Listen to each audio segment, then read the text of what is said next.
Good morning everyone.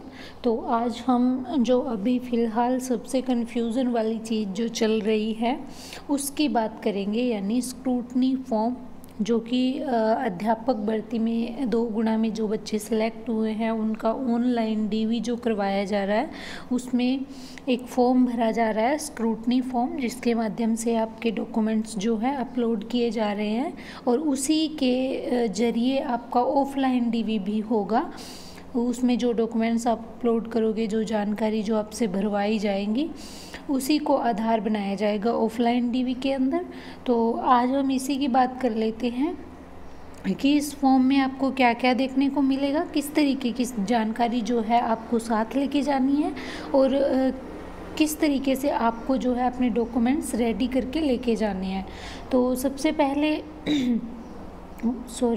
मैं आपको ये बता देती हूँ कि आप जब भी फॉर्म अप्लाई करने जाते हैं तो सबसे पहले तो आप जो है अपने डॉक्यूमेंट्स घर पे ही अच्छे से जो है तैयार करके लेके जाएं। ठीक है, अपनी फ़ाइल में रखते हैं तो फाइल से बाहर निकाल लीजिए। ठीक है, सभी डॉक्यूमेंट्स और उनको जो है फ़ाइल से बाहर निकाल के अच्छे से उनको रख लीजिए और जो उनकी फ़ोटोकॉपी लेके जानी है उसको सेल्फ अटेस्ट करके उसको भी अलग से रख लीजिए, ताकि वहाँ पे होता है ना कि एक माइंड ऐसा हो जाता है हमारा कि पता नहीं क्या चाहिए होगा कितने, और वहाँ पे कई बार भीड़ भी होती है ई मित्र वाली शॉप पे, तो वैसे भी हड़बड़ाहट हो जाती है नंबर आने पर, या नंबर कब आएगा, कब मेरा फॉर्म भरा जाएगा, आज भरा जाएगा या नहीं भरा जाएगा। तो आप अपने डॉक्यूमेंट्स जो है जल्दी से जो घर से ही निकाल के लेके जाएं, ताकि वहाँ पे आपको हड़बड़ाहट ना हो और आपका काम जो 20-25 मिनट में होना है वो 10-15 मिनट में हो जाए। ठीक है, तो अपने डॉक्यूमेंट्स साथ बाहर निकाल के जो जो चाहिए वो घर पे ही अपने ठंडे दिमाग से देख लेने हैं, कौन से चाहिए कौन से नहीं चाहिए। 1 मिनट। तो घर पे ही आपको देख लेने हैं, वहाँ पे जाके आपको कंफ्यूज नहीं होना है कि बाहर निकालोगे, जल्दबाजी में हो सकता है फाइल से निकालते टाइम फट भी जाए, तो आप बाहर निकाल के ही लेके जाएं। और दूसरा, वहाँ पे ई मित्र वाले के ऊपर सब कुछ नहीं छोड़ना है, आपको शर्माना नहीं है या फिर किसी से इतना जो है इतना ज़्यादा वहाँ पे जाके बातें नहीं करनी है कि आप अपना फॉर्म ही भूल जाओ, उसकी तरफ ध्यान ही ना दो और किसी से बातें लग जाओ।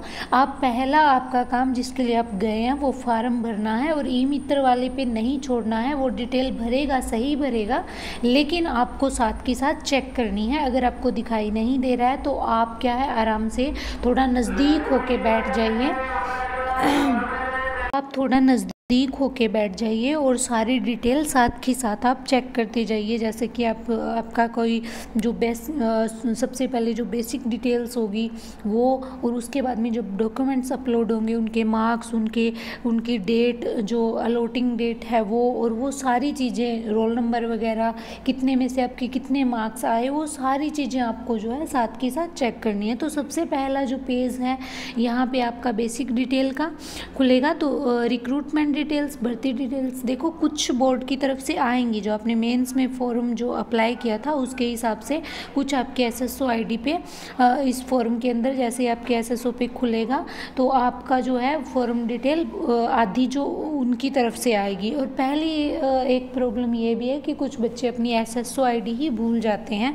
तो आपके पास ना, जब आपकी एसएसओ बनाई गई थी तो आपके जीमेल में आपके पास एक मैसेज आया होगा, आप वो मैसेज निकालिए, उसके अंदर आपका जो एसएसओ आईडी है और उसका पासवर्ड दोनों वहाँ पे आपको दिखेंगे। आप उसका स्क्रीनशॉट ले लेना, ताकि ई मित्र वाले को बताते टाइम आपको हड़बड़ाहट ना हो, घबराहट ना हो, आप सीधा स्क्रीनशॉट निकाल के उसको दिखा दो और वो भर के आपके एसएसओ आईडी खोल ले। ठीक है, तो यहाँ पे डिटेल आएगी, यहाँ पे पोस्ट अप्लाइड, आवेदित, ये सारा उधर से ही भरा हुआ आएगा, आईपी एड्रेस वगैरह सब कुछ, रोल नंबर भी उधर से भरा हुआ आएगा, आवेदन पत्र क्रमांक, ठीक है, ये भी आएगा। और मेरिट क्रमांक जो है आपको मेरिट क्रमांक कुछ भी नहीं भरना है, क्योंकि मेरिट क्रमांक आया ही नहीं है। विज्ञापन संख्या भी उधर से ही आएगी। पद कोड जो है आपको अपना याद होना चाहिए, अगर नहीं है तो किसी टीचर की वीडियो में एक ग्रुप में आपको सारे L2 के L1 के लिए 01 है जो पद कोड है आपका, और बाकी आप अपने हिसाब से देख लीजिए। फिर विभाग का नाम, ये सारी चीज़ें जो कुछ भरी हुई आएंगी और कुछ आपको अपनी तरफ से भरनी है।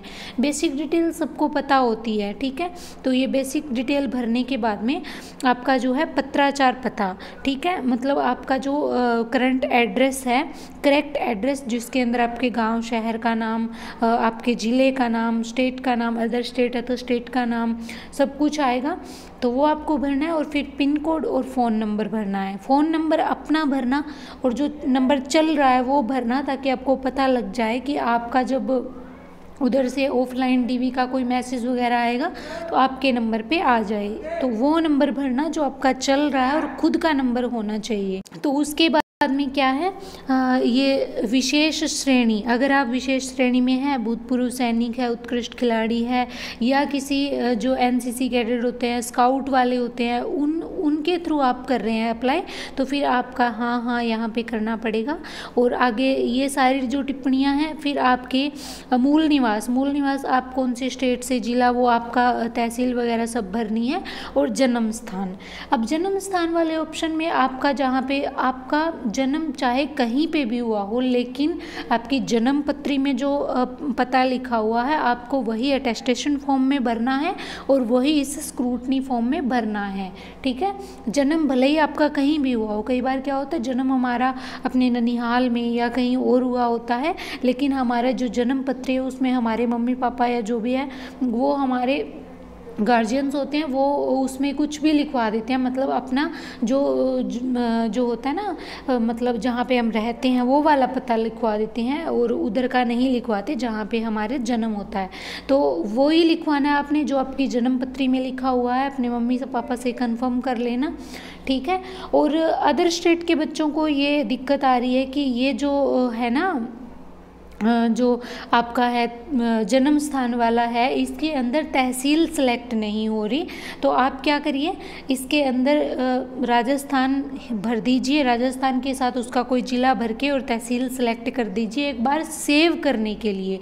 और जब आपका फॉर्म सेव हो के 4-5 घंटे बीत जाएंगे ना, 2-3 घंटे या 4-5, उसके बाद वो अपने आप एडिट का ऑप्शन आ जाएगा, फिर एडिट करके फाइनल सबमिट करवा देना। उसके बाद में है शिक्षा योग्यता विवरण। आपने जो फॉर्म भरा था मेंस का, उसके अंदर जितनी अपनी क्वालिफिकेशंस बताई है उसके सारे डॉक्यूमेंट्स आपने यहाँ पे ओरिजिनल, शिक्षा योग्यता विवरण में ओरिजिनल अपलोड होंगे, तो यहाँ पे अपना ओरिजिनल अपलोड करना। यहाँ पे कितने में से कितने मार्क्स आए हैं वो, और कितने कितने महीने कोर्स की अवधि थी, मतलब जैसे 10th +2 ये 1-1 साल की होती है, BSTC 2 साल की होती है, तो उसी हिसाब से जैसे BA 3 साल की होती है तो 36 महीने बन गए, BSTC 2 की होती है तो 24 महीने बन गए, इस तरीके से आपने।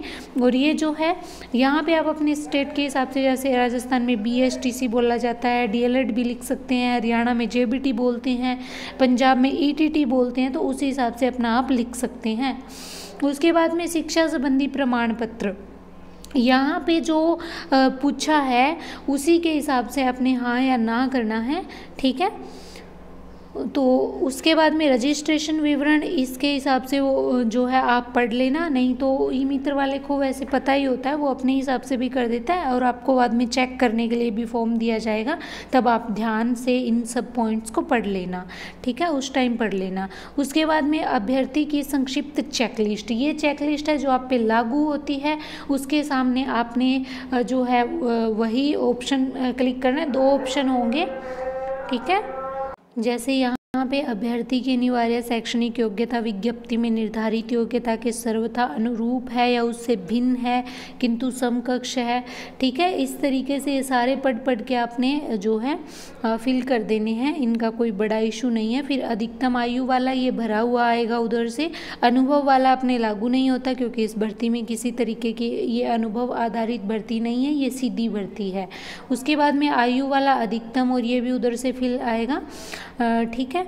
और उसके बाद में ये जो है सारे पॉइंट्स आप जो आप पे लागू होते हैं नहीं होते हैं उस तरीके से आप इनको फिल करना। और लास्ट में संलग्न सूची जो आएगी इसमें सारे प्रमाण पत्र अपलोड करने हैं, प्रमाण पत्र की फ़ोटोकॉपी। देखिए यहाँ पे मार्कशीट अपलोड नहीं होगी, ई मित्र वाले को पता होता है वो अपने आप करेगा, ठीक है। यहाँ पे मार्कशीट अपलोड नहीं होती, जैसे 2010 या उससे पहले जिसने की है उसके बाद में, जैसे पहले क्या होता था मार्कशीट अलग से आती थी और बाद में प्रमाण पत्र आता था, जैसे डिग्री का डिप्लोमा का आता है ना, पहले मार्कशीट आ जाती है और फिर लास्ट में 6 महीने या 1 साल बाद में जो है डिग्री या डिप्लोमा का अलग से एक जो है प्रमाण पत्र आता है कि इसने इस ग्रेड से इस डिप्लोमे को इस सेशन में कंप्लीट कर लिया है। उसी तरीके से पहले 10th और +2 का यानी बोर्ड क्लासेस का भी आता था।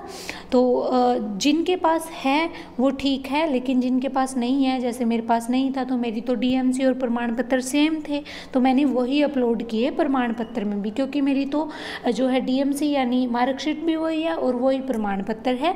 तो मैंने उसके हिसाब से जो मैट्रिक का है और जो हायर सेकेंडरी का है वो मैंने वही अपलोड किया जो डीएमसी वाले पोर्शन में किया था। उसके बाद में चरित्र प्रमाण पत्र और अटेस्टेशन फॉर्म, इनका जारी क्रमांक क्या होगा, अगर उसके अंदर लिखा हो चरित्र प्रमाण पत्र का वैसे कोई जारी क्रमांक नहीं होता और अटेस्टेशन फॉर्म का भी नहीं है तो उसके अंदर जारी क्रमांक में 00 लगा देना। ई मित्र वाले को पता होता, अगर नहीं पता हो आपसे पूछे तो आप बता देना उसको 00 लगाना है।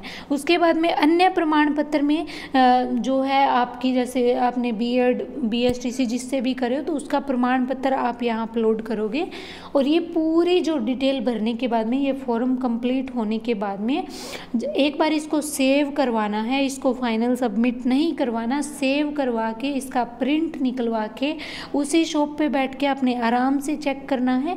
और फिर जो है घर आके अगर सेव रखना चाहते हो, आप ये चाहते हो कि मैं ठंडे दिमाग से घर जाके चेक करूँगा, देखिए वहाँ पे दिमाग कुछ और होता है, घर आने के बाद ठंडा दिमाग जब होता है तब बहुत सारी गलतियाँ निकल के सामने आती है। तो मेरा तो यही कहना है, एक बार आप सेव करवा के आना, घर आके आराम से उसको चेक करना, उस पर गोले करना जो भी गलतियाँ होगी, और फिर दूसरे दिन जाके आपको उसको फाइनल सबमिट करवाना है। जब तक सबमिट नहीं होगा तब तक जो ये 7th नंबर पॉइंट है इसमें नोट सबमिटेड येट आएगा।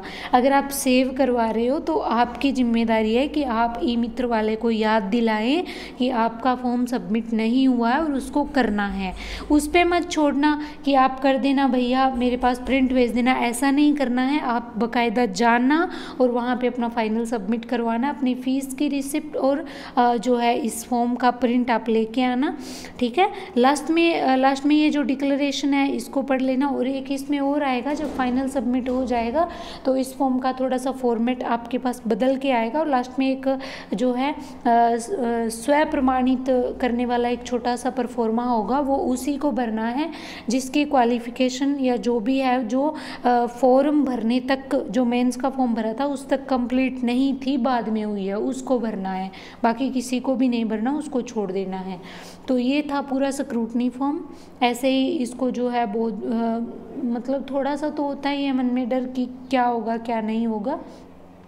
इसमें अगर कोई आपकी छोटी बड़ी गलती होती है तो उसके लिए आपको रिजेक्ट नहीं किया जाएगा। बस आपके ऑफलाइन डॉक्यूमेंट्स के अंदर सारे डॉक्यूमेंट्स बिल्कुल ऑथेंटिक, बिल्कुल जो है जो ओरिजिनल है वो आपके पास होनी चाहिए, कंप्लीट होनी चाहिए। इस फॉर्म के अंदर जो गलतियाँ ना उनका इतना फ़र्क नहीं पड़ेगा।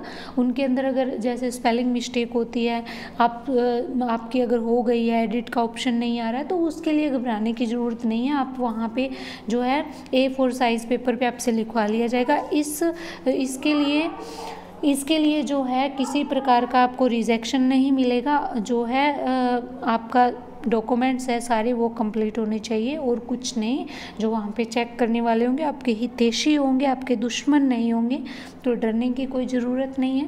ये फॉर्म ऐसे भरना है और लास्ट डेट का इंतज़ार मत करना, क्योंकि लास्ट डेट को हो सकता है, देखिए फॉर्म लंबा बहुत है। एक बच्चा जो है 20 या 25 मिनट आराम से इस फॉर्म भरवाने में ले रहा है, तो आप सोच सकते हैं कि इतने सारे बच्चों के फॉर्म भरने हैं, तो आप जो है अपना फॉर्म आज कल भरवा दीजिए, लास्ट डेट का इंतज़ार मत करिए और उसको फाइनल सबमिट कर दीजिए। अब इतने दिन नहीं बचे, आज 28 हो गई है, 29 और 30 2 दिन बचे हैं, तो ये मत सोचना कि आज मैं सेव करवाऊँ फिर फाइनल, नहीं, फाइनल सबमिट करो और इसका छापा ख़त्म करो। इसमें कोई अगर गलती होती है तो घबराने की ज़रूरत नहीं है। इसके तौर पे इस बेसिस पे आपको रिजेक्शन नहीं मिलेगा। तो ये थी पूरी जानकारी। मिलते हैं नेक्स्ट वीडियो में एक चेकलिस्ट वाली जो जानकारी है उसके साथ। तब तक के लिए आप चैनल को सब्सक्राइब करें, वीडियो को इतना शेयर करें क्योंकि ये जानकारी बच्चों तक जाना बहुत ज़रूरी है। Thank you.